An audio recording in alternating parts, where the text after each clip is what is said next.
다 함께 일어나셔서 찬송 21장을 부르시면서 주일 사부 예배를 드리겠습니다.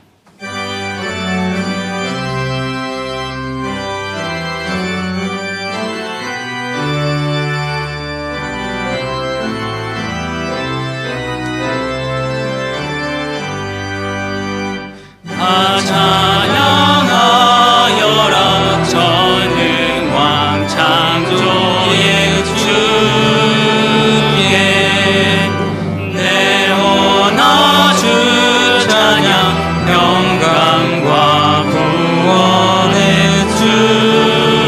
주님 성도들아 주 앞에 이제 나와 즐겁게 찬양하여라 다 찬양하여라 놀라운 만유의 주께 포근한 날개 밑 늘 품어주시는 주님 성도들아 주님의 뜻 안에서 내 소원 다 이루리라 다 찬양하여라 온몸과 마음을 바쳐 이 세상 만물이 주 앞에 다 나와 찬양 성도들아 기쁘게 소리 높여 영원히 찬양하여 아멘.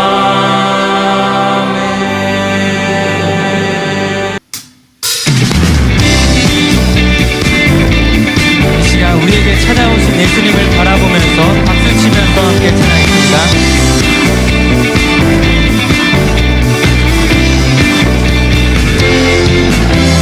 천사 찬송하기를 천사 찬송하기를 거룩하신 구주께 영광 돌려보내세 구주 오늘 크고 작은 나라들 기뻐하라 하여라 영광 받을 왕의 왕 베들레헴에 나신 주 영광 받을 왕의 왕 베들레헴에 나신 주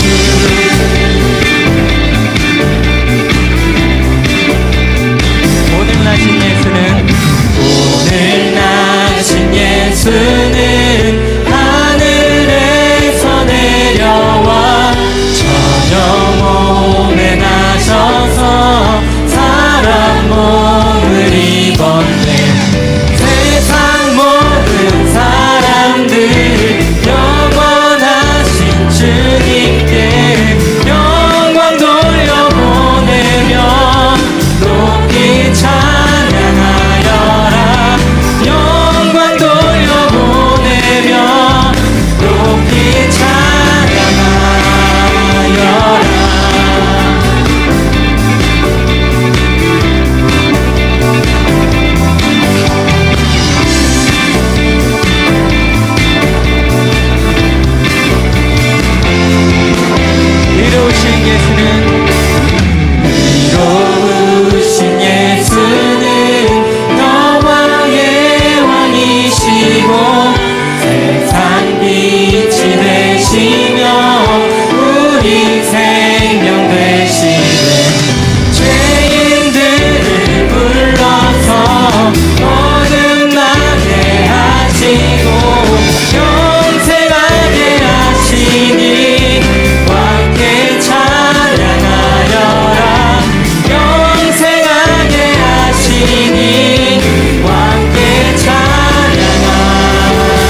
베푸신 그 크신 사랑만을 우리가 바라봅니다. 주님 앞에 영광의 박수로 화답하겠습니다. 감사합니다.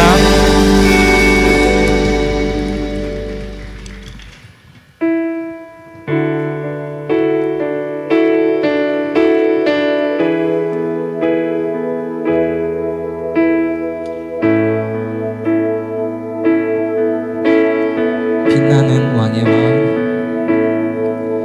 빛나는 왕의 왕, 영광의 주님, 온 땅 기뻐하라, 온 땅 기뻐하라. 광채에 옷 입고 광채의 옷 입고 어두운 물리쳐 저 원수는 떠내, 저 원수는 떠내.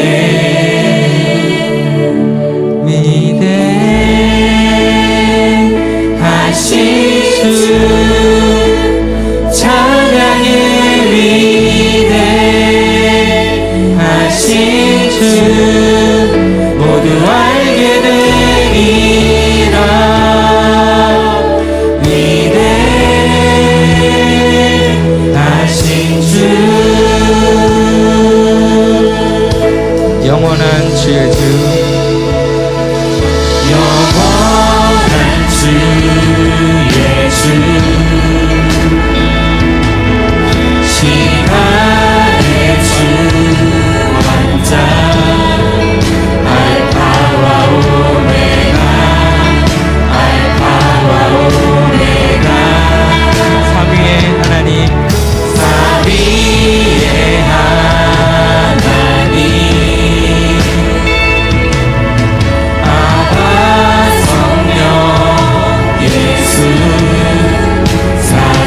요한복음 14장 27절 말씀 제가 봉독하겠습니다. 평안을 너희에게 끼치노니 곧 나의 평안을 너희에게 주노라. 내가 너희에게 주는 것은 세상이 주는 것과 같지 아니하니라. 너희는 마음에 근심하지도 말고 두려워하지도 말라. 아멘. 이 시간 시온 찬양대에 찬양이 있겠습니다.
할렐루야, 할렐루야. 오늘은 본문 말씀을 중심으로 해서 평안을 주기 위해 오신 예수님, 평안을 주기 위해 오신 예수님이라는 제목으로 함께 은혜를 나누도록 하겠습니다.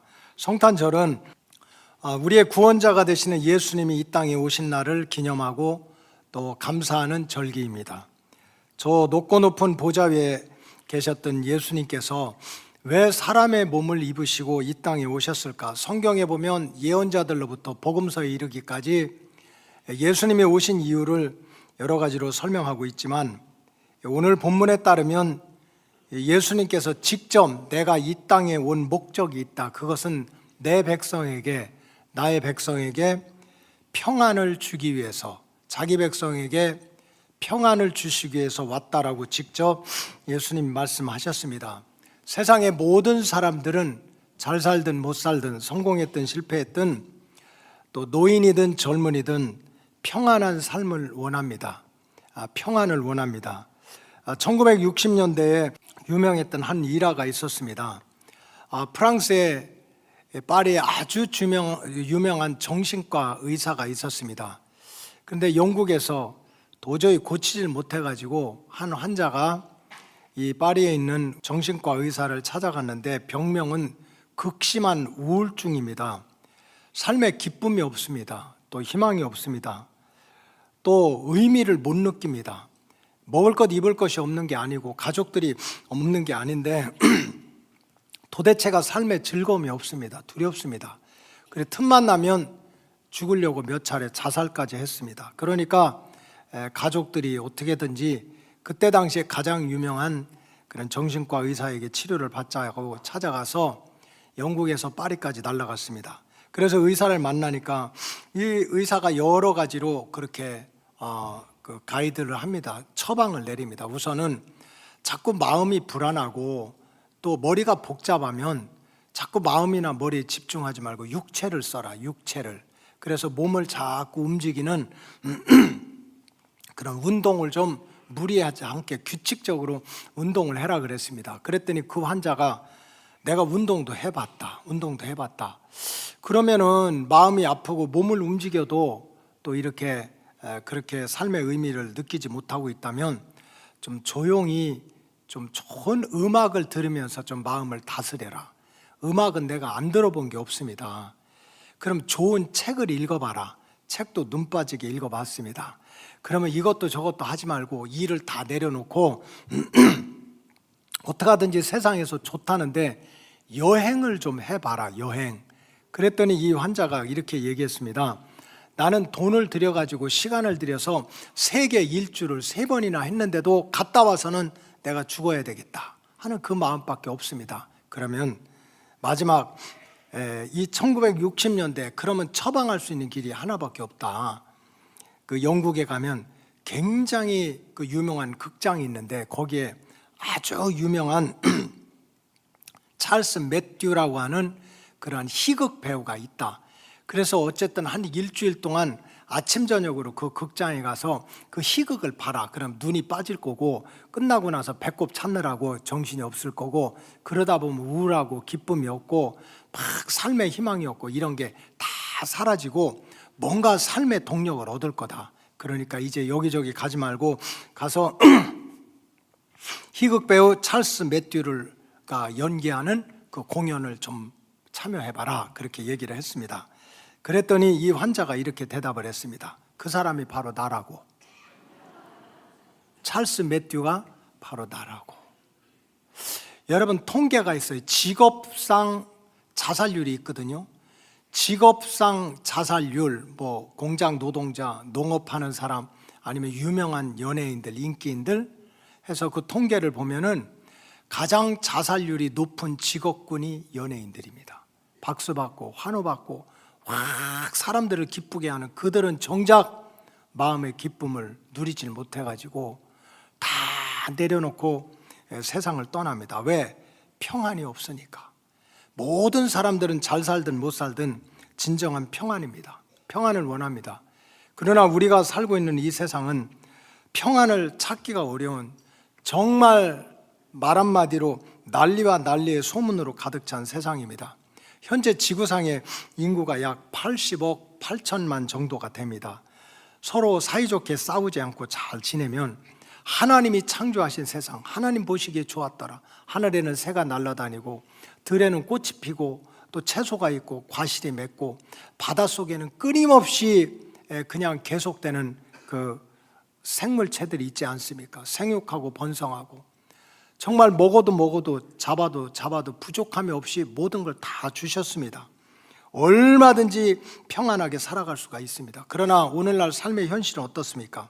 이 지구상에는 10명 중에 1명, 8억 7천만 명이 절대 빈곤 속에 고통을 받고 있습니다. 하루에 한 끼를 제대로 못 먹습니다. 그 중에 매일매일 세계 통계가 실시간으로 올라가는 그러한 저기가 있습니다. 내용이 있습니다.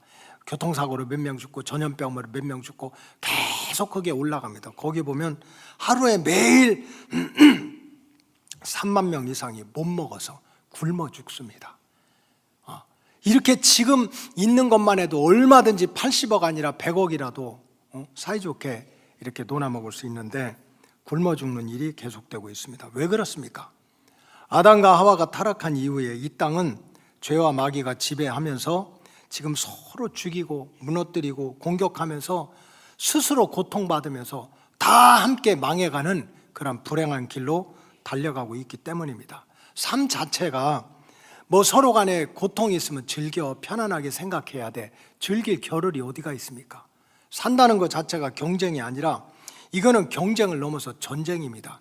무역이라는 건 국가 간에 우리나라가 농사 잘 지면 기름이 없으니까 농산물, 공산물을 팔고 기름을 사오고 이렇게 서로 부족한 것을 사이좋게 주고받으면 얼마나 행복합니까?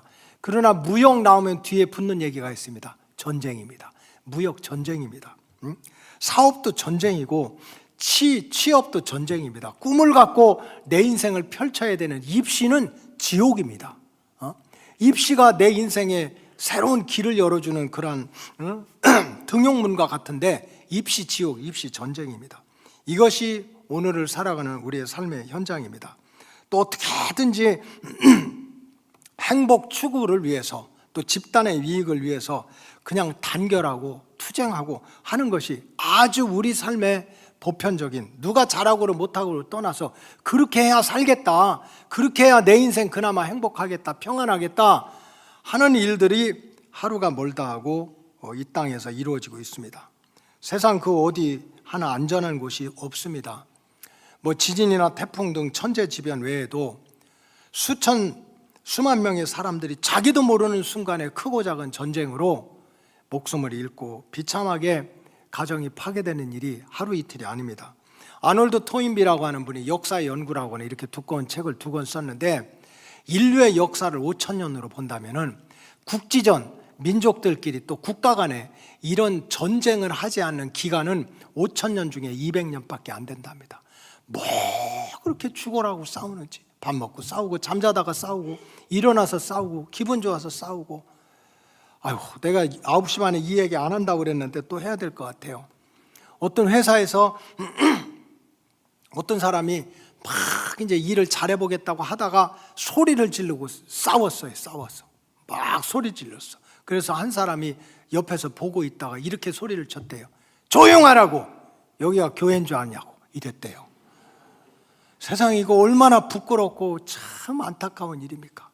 은혜 받으려고, 하나님 만나려고, 축복 받으려고, 나 때문에 우리 가정이 잘 되고 나 때문에 자녀가 잘 되고 이런 소원을 가지고 왔는데 뭐 할 게 없어서 싸웁니까? 이건 죄에 붙들린 거예요. 마귀에 붙들린 거예요. 이러한 평안이 없는 것이 교회 안이나 밖이나 믿는 사람이나 믿지 않는 사람이나 가득한 곳이 우리가 사는 삶의 현장입니다. 우리나라 안보는 어떻습니까? 위험천만하지 않습니까? 틈만 있으면 핵무기로 불바다를 만들겠다는 그런 북한 공산당의 위협에 국가 안보에 대한 걱정이 태산 같을 수밖에 없습니다. 이것이 오늘을 살아가는, 믿든지 믿지 않든지 살아가는 사람들의 현실입니다. 바로 이러한 험악한 세상을 살아가는 우리들에게 예수님이 남겨놓은 것은 뭡니까? 옷은 벗어서 로마 병정들한테 던졌습니다. 육체는 아리마다 요셉의 무덤에 육체를 맡겼습니다. 가시면류관은 예수님이 쓰시던 가시면류관은 골고다 상에 던졌습니다. 예수님은 다 자기 몸에 있는 것을 다 줬습니다. 옷은 로마 병정들한테, 자기 죽은 육체는 아리마대 사람 무덤에, 가시면류관은 조롱받는 골고다 상에, 또 어머니는 사랑하는 제자 그 요한에게 어머니를 맡겼습니다. 그러면서 예수님이 마지막으로 한 말은 평안을 너희에게 주겠다. 적어도 예수 믿고 따라간 백성들한테 남겨놓은 것은 예수님이 몇 년 동안 입었던 옷도 아니고 가시면류관도 아니고 죽은 시체도 아니고 내가 너희들에게 남기는 것은 평안이라는 거예요. 평안. 내가 너희들에게는 평안을 주기를 원한다. 평안을 주기를 원한다. 이거를 남겨놓으셨습니다.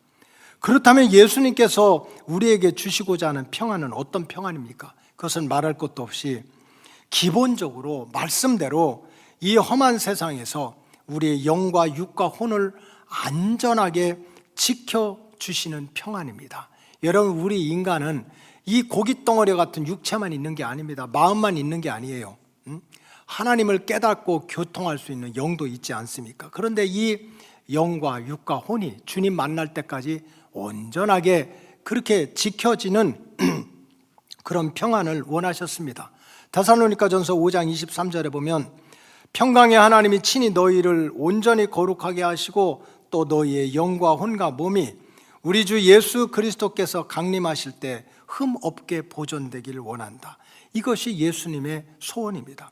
예수님이 주시는 평안은 단순히 나 교회 다니니까 마음이 편한 것 같아, 평안한 것 같아, 울적하다 교회 가면 좀 뚫어져, 요 정도로 마치는 것이 아니고 육체의 평안, 그 마음은 뭐 그지 같은지 복잡하든지 배부르고 등 따시면 돼 하고 육체의 평안만을 주는 불완전한 그러한 평안이 아닙니다. 적어도 예수님이 주시는 평안은 이 천지 만물, 보이는 세계와 보이지 않는 세계를 주관하는 아버지 하나님과 영적으로 깊게 교제하고, 이 우리 마음은 걱정과 근심에 붙들리지 않고 정말 속에서부터 우러나는 기쁨과 감사가 있고, 우리 육체는 죄와 마귀의 종로로 타지 않는 온전한 평안, 이것이 바로 예수님이 우리에게 주시고자 하는 약속하신 평안입니다.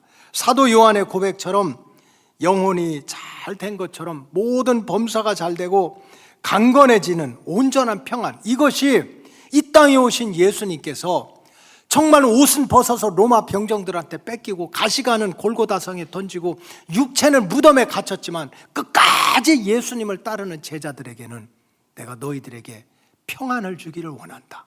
남겨놓으신 게 평안입니다. 그래서 성경에 보면 결국은 하나님 잘 믿었던 사람, 예수 잘 믿었던 사람들은 바로 이 영과 육과 혼 부족함이 없는 온전한 평안을 누리는 주인공이 됐습니다. 구약시대 어린 다니엘을 보세요. 15살, 16살 그 어린 나이에 부모님한테 떨어져서 다른 나라에 가서 이건 종도 아니고 이것은 무슨 이게 무슨 뭐 왕자도 아니고 그렇게 남의 나라에 가서 고통을 받지 않았습니까?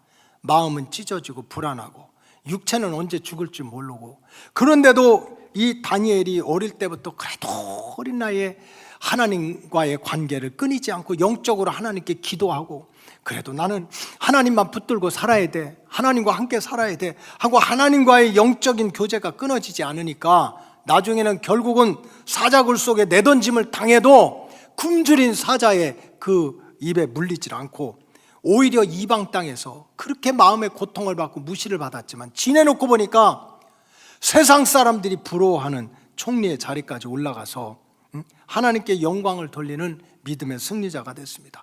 영은 살아서 하나님과 교통하고 마음은 두려움이 다 사라지고 기쁨으로 충만하고 육체도 세상에서 무시받지 않는 그러한 승리자로 변화된 줄로 믿습니다. 이게 하나님이 주시는 평안의 결과입니다.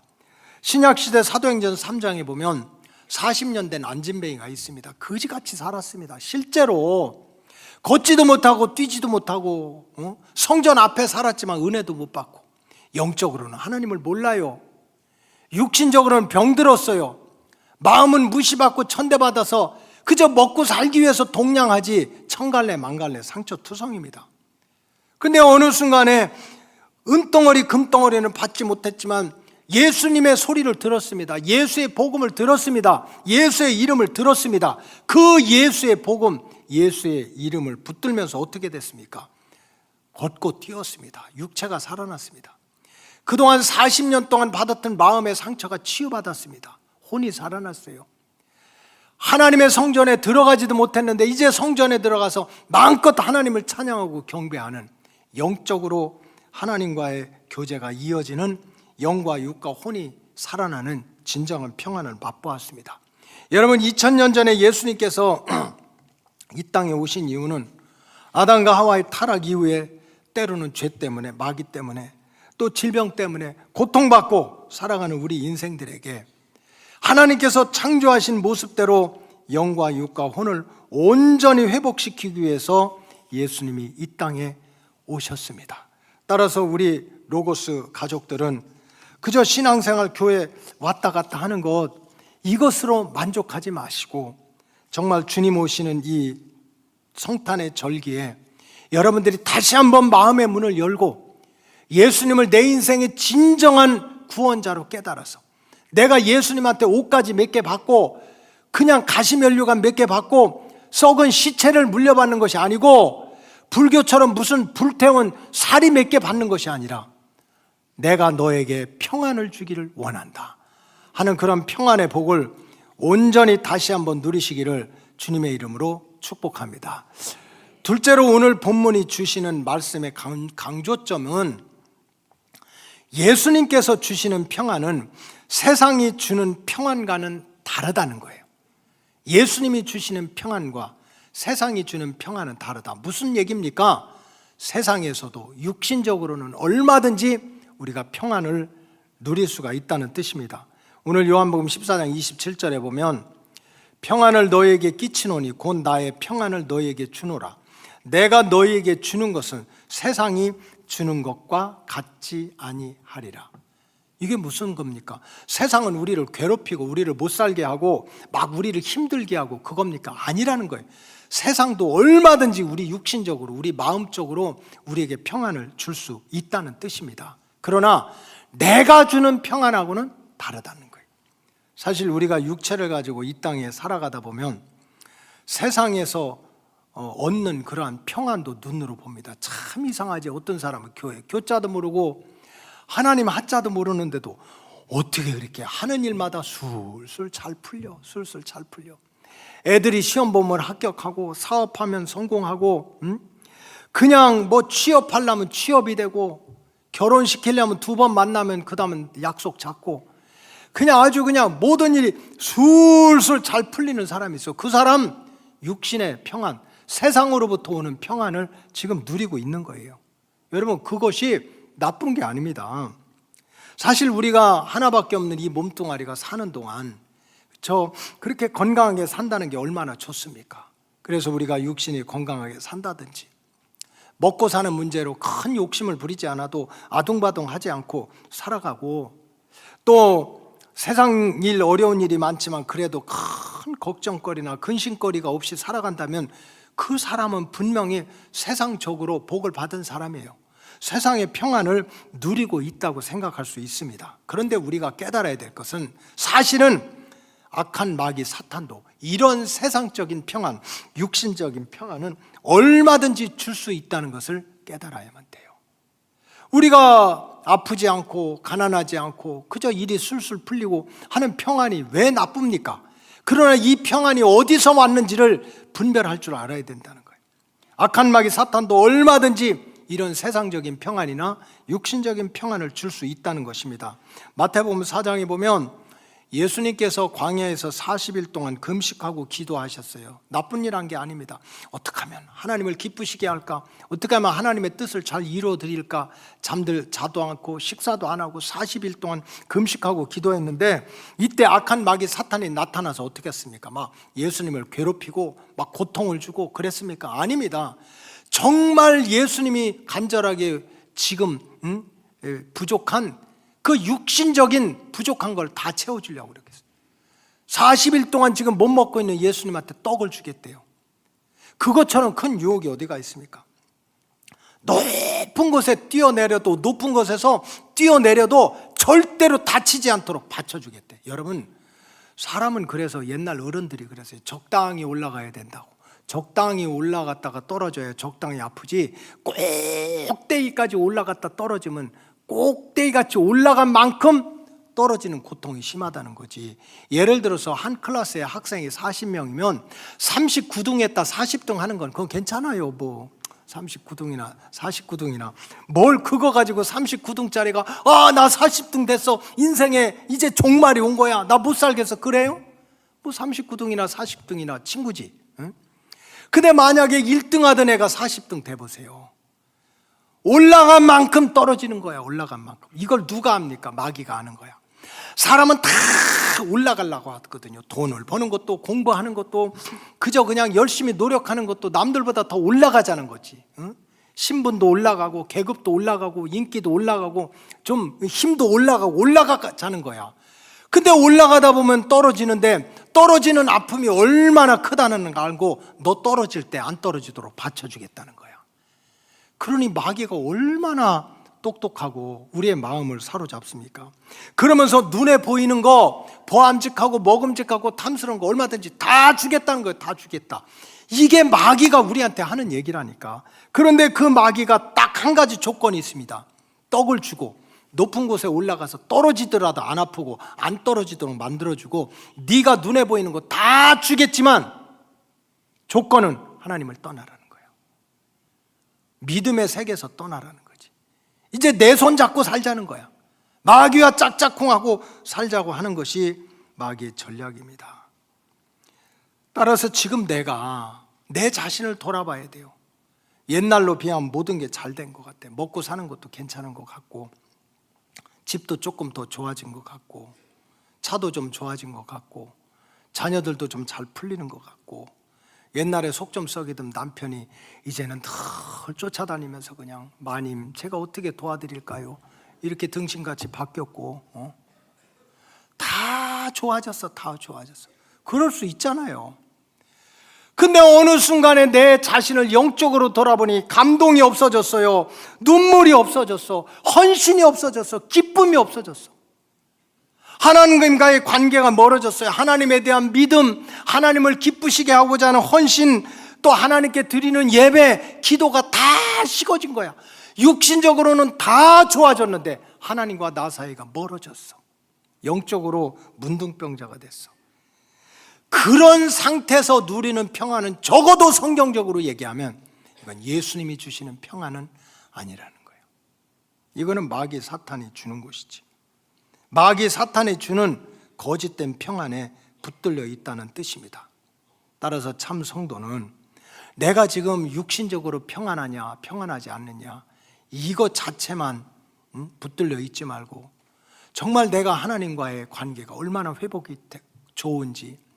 옛날에는 교회 가는 게 그렇게 좋고 그냥 찬송만 들어도 나를 위한 찬송처럼 눈물이 나고 목사님의 말씀이 맞아 이건 꼭 나를 위한 말씀이야 하고 귀에 쏙쏙 들어오는데 지금은 그냥 눈도 다치고 귓구멍도 맥히고 그냥 앉았다 가는 거야. 은혜가 뭔지 감동이 뭔지. 이것은 뭡니까? 육신적으로는 얼마나 형통한지 몰라도 적어도 예수님이 주시는 평안, 하나님이 주시는 평안은 누리지 못하고 있는 거예요. 따라서 세상이 주는 평안, 마귀가 주는 평안에 붙들려 있다면 빨리 정신을 차리고 회개하고 깨어서 하나님을 향한 첫사랑과 첫 믿음이 온전히 회복되기를 주님의 이름으로 축복합니다. 또 알고 보면 세상이 주는 평안은 진짜 보암직하고 먹음직하고 탄스럽지만 그건 일시적인 것이고 결국은 모든 것을 잃어버리게 하는 허무한 평안입니다. 다니엘서 5장에 보면은 바벨론 느부갓네살 왕의 아들 벨사살 왕이 누리는 평안의 그런 역사가 기록되어 있어요. 자기가 무슨 시험을 잘 봤습니까? 전쟁에 나가서 공로를 세웠습니까? 아버지 잘 만나가지고 이 바벨론 제국의 왕이 돼가지고 그 바벨론 제국이 그냥 부강하고 안전한 거예요. 그러니까 이 벨사살 왕이 너무 평안해가지고 뭐 반역자도 안 일어나고 외국도 안 쳐들어오고 백성들은 부유하게 살고 태평성대가 온 거야. 그래서 이 벨사살 왕이 했던 일이 뭔 줄 압니까? 다니엘서 5장 1절에 보니까 벨사살 왕이 그의 귀족 1000명을 위하여 큰 잔치를 베풀고 그 1000명 앞에 술을 마시니라. 매일 1000명씩 귀족을 모아놓고 금으로 은으로 된 그러한 음식 그릇에다가 음식을 차려놓고 술을 돌리면서 잔치를 벌렸어요. 그러니까 사람들이 다 성공했다고 얼마나 행복하시냐고 얼마나 기뻐하냐고 다 찬사를 하는 거예요. 그런데 다니엘서 5장 20절 이하에 보니까 하나님께서 이 다니엘에게 영적인 눈이 열려서 지금 벨사살 왕이 겉으로는 행복하다 평안하다 하지만 다니엘의 속마음을 그 벨사살 왕의 속마음을 다니엘에게 보게 했어요. 그래서 다니엘이 벨사살 왕한테 이렇게 얘기합니다. 다니엘서 5장 20절에 보니까 그가 마음이 높아지며 그가 누구냐면은 벨사살 왕이야. 마음이 높아지며 뜻이 완악하여 교만을 행함으로 그의 왕위가 패한 바 되어 그의 영광을 빼앗기게 되고 지금 벨사살은 뭐 성공했다 평안하다 난리치고 있지만 이 벨사살 왕 마음이 얼마나 교만하고 완악한지 이제는 하나님한테 망하게 될 것이라고 하는 것을 이 다니엘은 지금 보고 있는 거예요. 그리고 지금 벨사살 왕의 네 마음이 어떤지 정확하게 다니엘이 설명을 했습니다. 21절에 보면 사람 중에서 쫓겨나서 그의 마음이 들짐승의 마음과 같았고 또 들나귀와 함께 살며 또 소처럼 풀을 먹으며 그의 몸이 하늘 이슬에 젖으며. 이게 무슨 소리입니까? 지금 사람들은 다 성공했다고 막 행복해하고 평안해하지만 정작 벨사살이 자기 혼자 있을 때는 그렇지 않은 거야. 너무 두려운 거예요. 이렇게 좋은 자리 혹시 쫓겨나지 않을까? 쫓겨나서 내가 들짐승처럼 살지는 않을까? 들과 나귀처럼 살지는 않을까? 궁중에서 1000명씩 모아다 놓고 베풀던 잔치 음식이 아니라 소처럼 내가 이제 들판에서 풀이나 뜯어먹고 살지 않을까? 아니면은 이제 궁중에서 떠나서 지붕도 없는 하늘의 이슬을 맞으면서 살지 않을까라고 전전긍긍하고 두려워하는 마음을 다니엘이 지적해 준 거예요. 너 지금 평안하다 행복하다 사람들한테 박수를 받고 있지만 네 마음은 완악하고 교만해서 망하는 길을 걸어가고, 너는 얼마나 불안한지 스스로 나 이 자리 쫓겨나면 어떡하지? 그렇게 해서 들짐승이 되면 어떡하나? 들나귀가 되면 어떡하나? 소처럼 들풀이나 먹으면 어떡하나? 지붕도 없는 곳에 이슬을 맞으면 어떡하나 하고 전전긍긍하고 잠도 못 자는 인생아 정신을 차려라. 이런 내용이 다니엘서 5장의 내용입니다. 세상적 주는 평안으로는 꽉 차 있는 것 같은데, 겉은 화려한 것 같은데 실제로 속은 교만하고 두렵고 결국엔 모든 것을 잃어버리게 되는 그런 허무한 평안에 지금 붙들려 살고 있는 게 벨사살입니다. 누가복음 12장도 같은 말씀입니다. 예수님 비유로 말씀했는데 한 어리석은 농부가 남들 잘 때 자지 않고 쉴 때 쉬지 않고 열심히 노력을 했습니다. 그래서 오곡백과를 거두고 창고에 가득하게 세워놓고 나서 뭐라고 합니까? 야, 이제 내가 여러 해 쓸 물건을 많이 쌓아두었으니 이제 평안히 쉬고 먹고 마시고 즐거워하자. 그렇게 네가 생각하겠지만 이 어리석은 자여, 오늘 밤에 내 생명을 거두어가면 남들 잘 때 자지 않고 쉴 때 쉬지 않고 모아놓고 쌓아놓고 앞뒤 주머니 다 채워는 그것이 너한테 무슨 소용이 있겠느냐? 무슨 소용이 있겠느냐? 이거 내가 조금 젊은 사람들한테 욕을 얻어먹어도 내가 이 말은 꼭 하려고 그래. 내가 늘 푸른 데야 가끔 설교할 때 하여간 재산이 있든지 없든지 절대로 재산 일찍 자녀들한테 물려주지 말아라. 할렐루야. 아멘. 아무도 안 하더라고. 8시도 안 하고. 악착같이 지켜라. 믿음을 지키듯이 지켜라. 주지 마라. 절대로.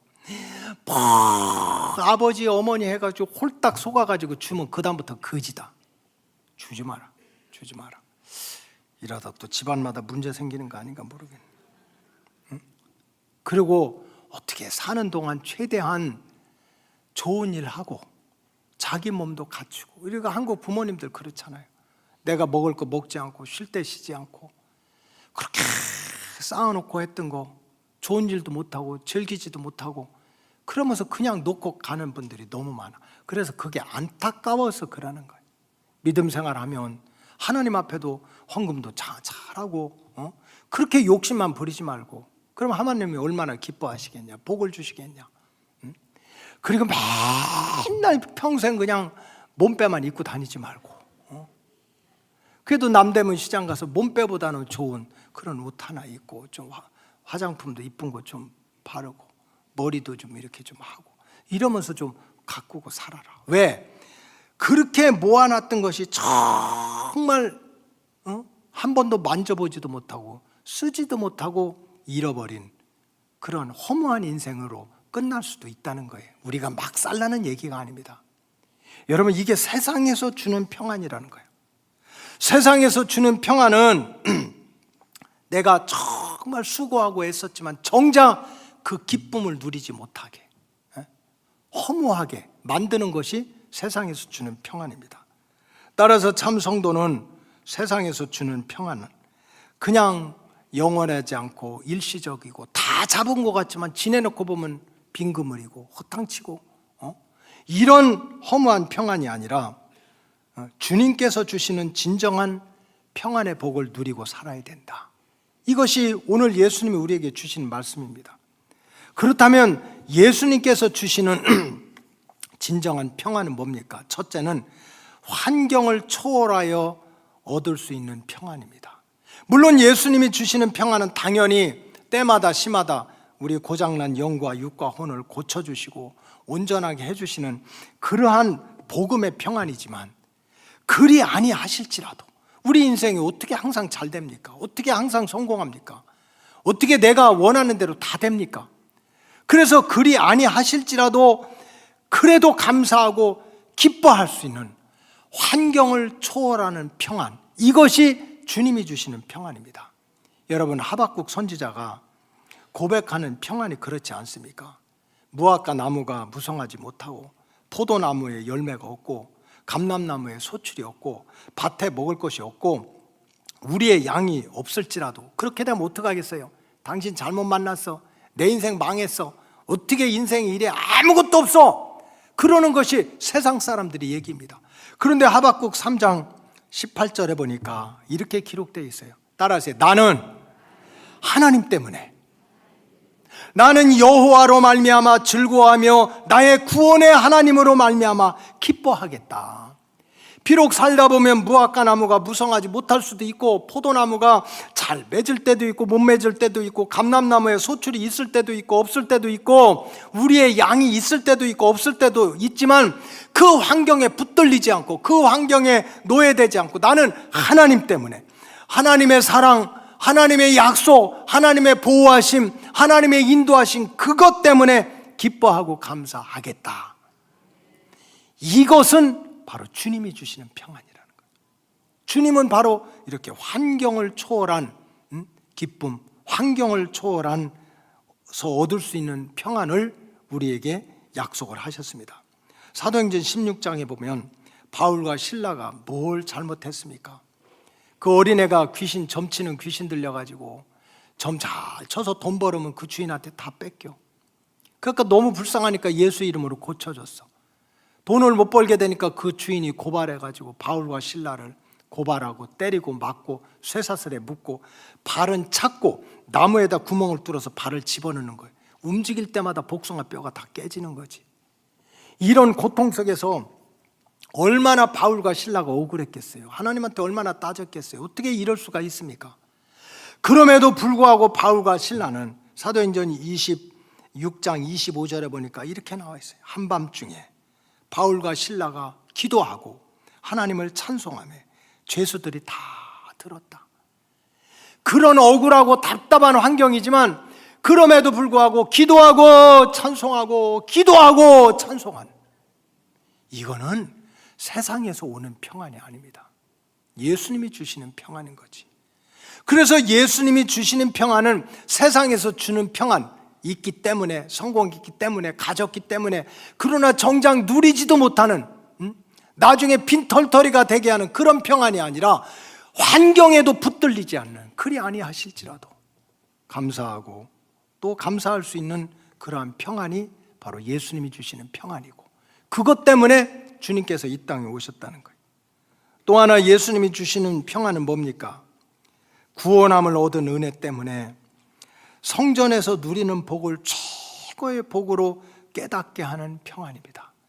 내가 구원함을 얻은 이 기쁨 은혜 때문에 하나님의 성전에서 쓰임받고 하나님의 성전에서 믿음의 자녀로 살아가는 것이 복 중의 복이라고 깨닫게 하는 평안은, 이거는 세상에서 주는 평안이 아니라 예수님이 주시는 평안입니다. 물론 우리가 현실 생활에서 영과 육과 혼이 치유를 받고 회복이 되어서 누리는 그러한 평안도 감사하지만, 무엇보다도 성경에 나오는 대로 구원함을 얻은 기쁨 때문에 성전에서 예배하고, 구원함을 얻은 때문에 이제는 모든 걸 하나님한테 물어보고, 구원함을 얻은 기쁨 때문에 하나님의 성전에서 이렇게 쓰임받고, 이런 것이 세상에서 최고, 성전에서 쓰임받는 것이 세상에서 최고의 복이라고 깨닫게 하는 것이 바로 주님이 주시는 참된 평안의 역사입니다. 야, 내가 이제 살아도 죽어도 내가 신실한 예배자로 살아야지. 로마서 12장 1절에 보면 그러므로 형제들아 내가 하나님의 모든 자비하심으로 너희를 권하노니 따라하세요. 너희가 몸을 마음으로만 예배 드려야 될 텐데 교회 가야 될 텐데 이제는 헌신해야 될 텐데 하는 것이 아니고 내가 몸을 들여서 하나님이 기뻐하시는 거룩한 산 제물로 드리면서 이것을 신령한 예배로 기뻐하는 마음을 갖게 하는 거. 요거는 주님이 주시는 평안이라는 거예요.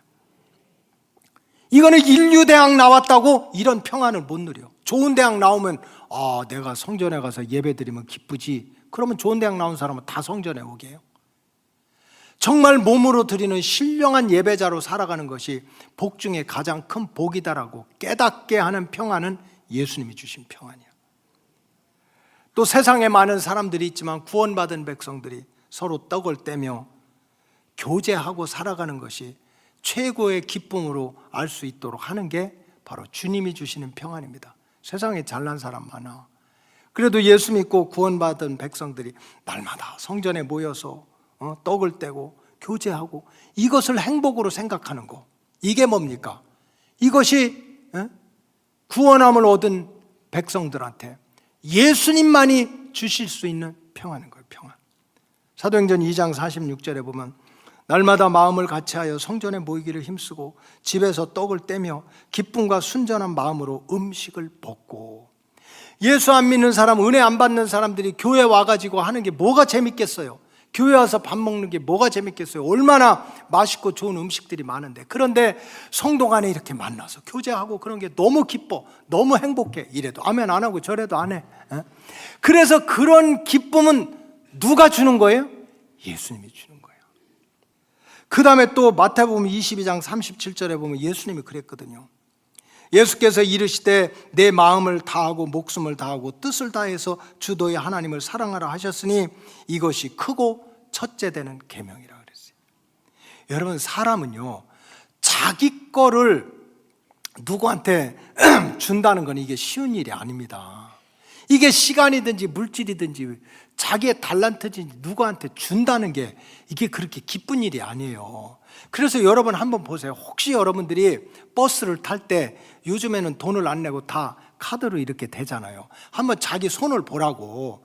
카드에 이렇게 거기다 카드를 댈 때 되게 그렇잖아요. 이렇게 떨면서 대잖아. 떨면서 이렇게. 왜냐면 여기서 돈 빠져나가는 게. 그래서 다 그냥 이렇게 경기하면서 타잖아요. 떨면서. 여러분 누구든지 자기 시간이든지 자기 물질이든지 자기 달란트가 밖으로 나간다는 것은 그건 아까운 거예요. 기쁜 일이 아니야. 근데 참 이상하지. 내가 구원받았다고 교회 가서 그냥 내 마음을 드리고 때로는 물질을 드리고 내가 막 김치를 잘 담그면 막 김치를 잘 담그고 또 그렇게 뭐 달란트가 있으면 달란트를 해가지고 내 것을 내서 드리는데도 마음이 기뻐. 다시 얘기할게. 다시 내 시간을 드리고 내 물질을 드리고 내 달란트를 지금 끄집어내. 여러분 버스 탈 때도 경기하는데 근데 하나님 앞에 드리는데 그것이 막 손해본다든지 억울하게 생각하든지 그런 것이 아니라 아유 기뻐.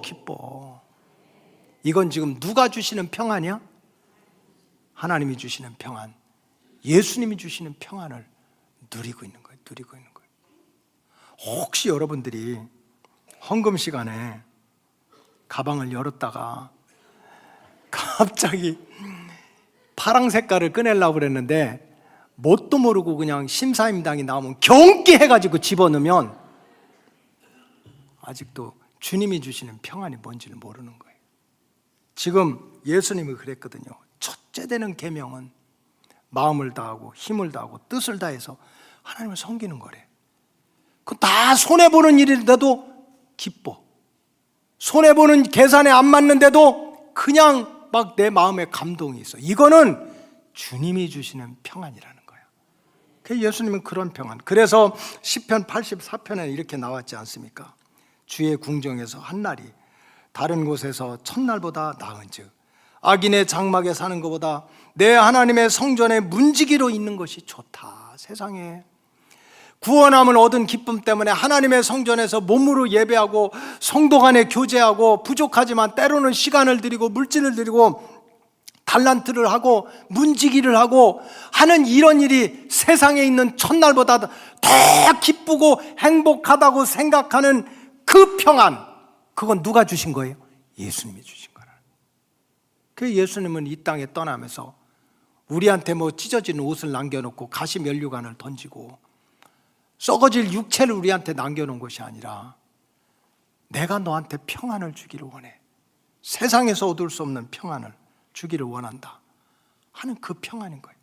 환경을 초월해서도 찬양하고 기뻐할 수 있고 내 시간과 정성을 들이는데도 막 기뻐 뛸 수 있는 그러한 평안은 절대로 세상에서 못 얻는 거지.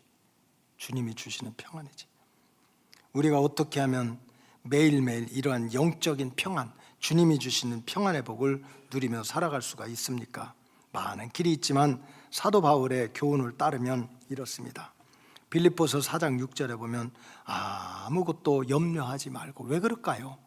우리가 염려거리가 없다면 왜 염려하지 말라고 그러겠어?